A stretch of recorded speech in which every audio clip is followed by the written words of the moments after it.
কি পরিস্থিতি দেখলেন, সূত্রপাতটা এখন পর্যন্ত কি জানলেন, হতাহতের কি খবর?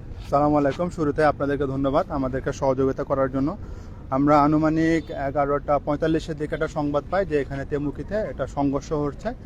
পরবর্তীতে আমরা খোঁজখবর নিয়ে জানতে পারি আপনার এই যে কুমারগাঁও এবং হচ্ছে আপনার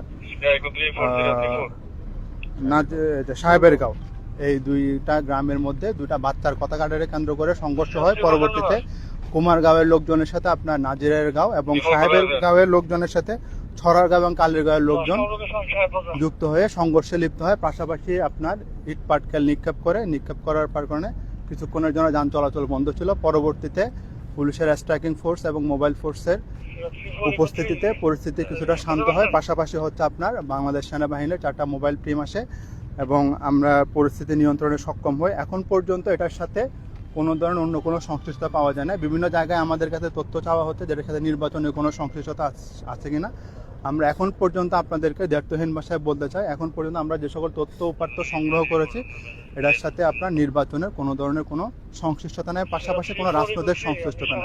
সিলেট মেট্রোপলিটন পুলিশের মাননীয় কমিশনার মহোদয়ের সার্বিক তত্ত্বাবধান এবং ডিসি উত্তর স্যারের সার্বিক নির্দেশে আমরা এই বিষয়টা আপনার নিয়ন্ত্রণার্থে সক্ষম হয়ে পাশাপাশি আপনার ইট পাটকেল নিক্ষেপে যে কয়েকজন আহত হওয়ার সংবাদ আমরা পাই, তাদের তথ্য সরবরাহপূর্বক আপনার এই ঘটনার রহস্যটা উদ্ঘাটনের আমরা চেষ্টা করছি এবং পাশাপাশি আমরা আমাদের তথ্য উপাত্ত সংগ্রহ করার চেষ্টা এখন পর্যন্ত অব্যাহত আছে।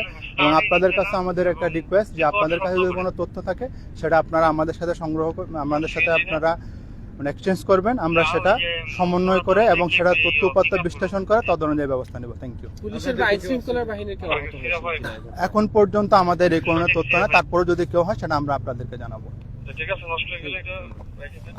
পুরো নামটা আপনার? আমি দেবাশিস দাস, এডিসি নর্থ হিসাবে আছি। Thank you. আসসালামু আলাইকুম। আপনাদের সহযোগিতার জন্য আবার ধন্যবাদ।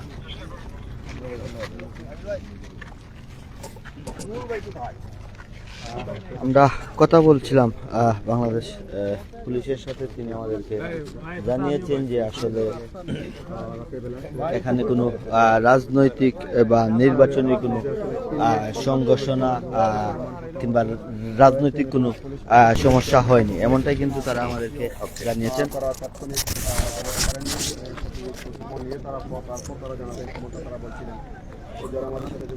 আমাদেরকে কথা বলছিলাম পুলিশের কর্মকর্তার সাথে, তিনি আমাদেরকে জানিয়েছেন যে আসলে এখানকার যে ঘটনাটি ঘটেছে সেটি রাজনৈতিক বা নির্বাচনী কোনো সংঘর্ষ নয়, এমনটাই তিনি আমাদেরকে জানিয়েছেন। এবং বর্তমানে কিন্তু আসলে পরিস্থিতি নিয়ন্ত্রণে আছে, এখানে পরিস্থিতি নিয়ন্ত্রণে আনতে বাংলাদেশ সেনাবাহিনী এবং বাংলাদেশ পুলিশ কিন্তু কাজ করেছে। আমরা আপনাকে আবারও বলতে চাই যে কুমারগাঁও এবং সাহেবের গাঁও দুই গ্রামের মধ্যে কিন্তু আসলে এই সংঘর্ষের ঘটনা ঘটে। দর্শক, এই ছিল আমাদের কাছে তেমুকি পয়েন্ট থেকে কুমারগাঁও এবং সাহেবের গাঁওয়ের সংঘর্ষের সর্বশেষ খবর। পরবর্তীতে আবারও কোনো না কোনো খবর নিয়ে আমরা আপনাদের সাথে সংযুক্ত হব। তো তখন ভালো থাকুন, সুস্থ থাকুন, সিলেট ভিউর সাথেই থাকুন।